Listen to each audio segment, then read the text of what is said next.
जय जगन्नाथ। ये भिडियोटी नवम श्रेणी रे थर्ड लैंग्वेज भावे रिटेल सब्जेक्ट को चूज करथिबा छात्र छात्री मानक पई प्रथम अध्याय खुचरा व्यवसाय मूल कथा विषय यूनिट 2 संगठित और अणसंगठित खुचरा व्यवसाय विषय रे पढ़िबु। एही विषय संपूर्ण नोट पाइबा पई भिडियोटी को शेष पर्यंत देखंतु और निजे नोट तैयारी करंतु। वास्तव में ग्रामांचल मानकरे आमे जो छोट छोट दुकान देखु ताहा सब अणसंगठित रिटेल स्टोर और सहर मानकरे थिबा बड़ बड़ shopping mall, supermarket, departmental store इत्यादि संगठित रिटेल स्टोर अंतर्भुक्त। आमे नवम और दशम श्रेणी रे संगठित खुचरा व्यवसाय विषय रे ही पढ़िबु।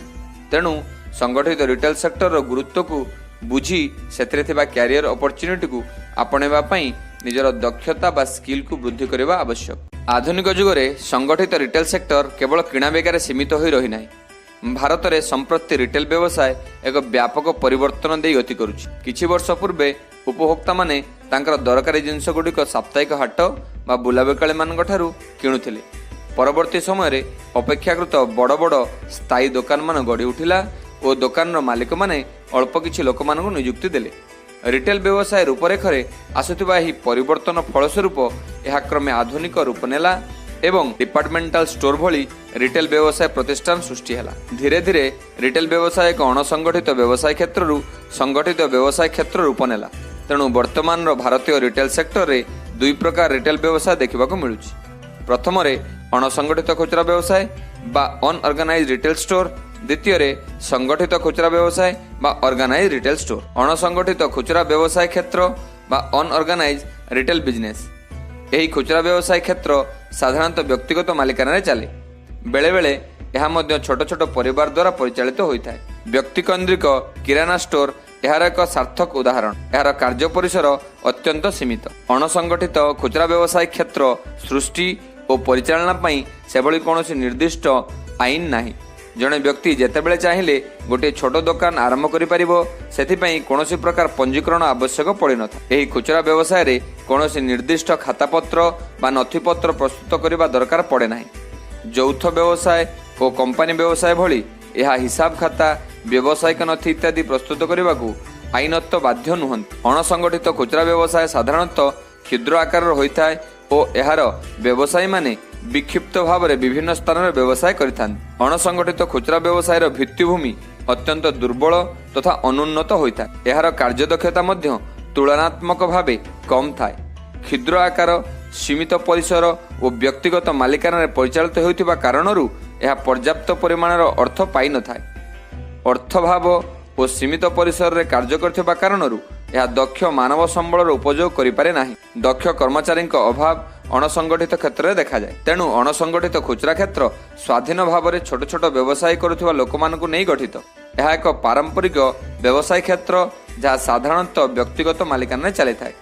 दुर्बल भित्तिभूमि, नूतन तथा आधुनिक ज्ञान कौशल अभाव, अर्थर अभाव, कुशली मानव संबल अभाव इत्यादि अणसंगठित खुचरा क्षेत्र विभिन्न दिग। संगठित खुचरा क्षेत्र संगठित खुचरा व्यवसाय योजनाबद्ध और श्रृंखलित भाव में परिचालित होतिबा खुचरा व्यवसाय को संगठित खुचरा व्यवसाय बोली कहा। संगठित खुचरा क्षेत्र अद्भुत हेतु ग्राहक माने एवं उन्नत धरणर सेवा पाई पारुछन। एही क्षेत्र एक विशाल अभिवृद्धिर संभावना सृष्टि करिछि।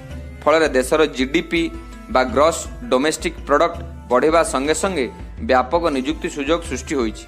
संगठित खुचरा व्यवसाय परिसरभुक्त समस्त दुकान और स्टोर, आकर्षक साजसज्जा, विभिन्न प्रकार नामी दामी ब्रांड र जिनिस रखिबा और ग्राहक मानकु एक अभिनव अनुभूति देवा उपरे गुरुत्व दैथांती। अणसंगठित खुचरा क्षेत्र रे ग्राहक तार क्रय तालिकार विभिन्न सामग्री खरीद करबा पई भिन्न भिन्न दुकान को जाए, किंतु संगठित खुचरा क्षेत्र परिसरभुक्त स्टोर रे सेही सामग्री गोटे छात तले उपलब्ध होइथाय। वैषयिक तथा वृत्तिगत दक्षता संपन्न व्यक्ति विशेष साधारणतः यार परिचालना दायित्व नहीं थांती एवं सफलतार सह यह परिचालना करिथा। संगठित और अणसंगठित खुचरा क्षेत्र मध्य पार्थक्य सामग्री प्रकार भेद। संगठित खुचरा व्यवसाय रे बहु प्रकार सामग्री देखा जाए, किंतु अणसंगठित खुचरा व्यवसाय रे सीमित प्रकार सामग्री उपलब्ध थाए। खुचरा व्यवसाय केंद्र संगठित खुचरा व्यवसाय साधारणतः बृहत आकार होता है, किंतु अणसंगठित खुचरा व्यवसाय साधारणतः छोट आकार होता है। कर्मचारी संख्या संगठित खुचरा व्यवसाय रे अधिक कर्मचारी नियोजित होइथांती, किंतु अणसंगठित खुचरा व्यवसाय रे कम संख्यक कर्मचारी नियोजित होइथांती। मूलधनर आवश्यकता। संगठित खुचरा व्यवसाय अधिक मूलधनर आवश्यकता थाए किंतु अणसंगठित खुचरा व्यवसाय कम मूलधन व्यवसाय करी हुए। चाकरी शर्तावली। संगठित खुचरा व्यवसाय नियमित कर्मचारी सरकार प्रणीत आईन द्वारा परिचालित हुए किंतु अणसंगठित खुचरा व्यवसाय चाकरीर निश्चित न थाए बा सरकारी आईन परिसर रे एमाने आसंती नाही। रूपरेख। संगठित खुचरा व्यवसाय रूपरेख साधारणतः कंपनी बा निगम आकार होई किंतु अणसंगठित खुचरा व्यवसाय रूपरेख एकक व्यवसाय भाव होता है। कार्य परिसर व्यापकता।